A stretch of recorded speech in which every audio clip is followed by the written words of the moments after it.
好久没做咸口的蛋糕了，今天就做一个肉松戚风蛋糕吧。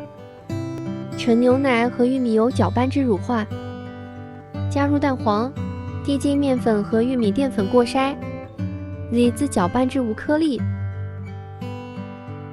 蛋清加入柠檬汁，白砂糖分3次加入，打发至小尖沟状态。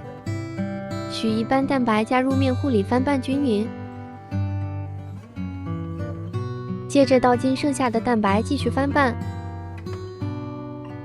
加入葱花、火腿、茶肉松，翻拌均匀。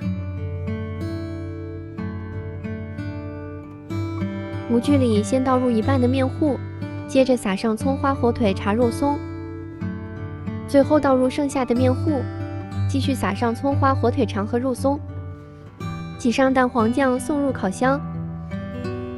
烤完以后满屋飘香。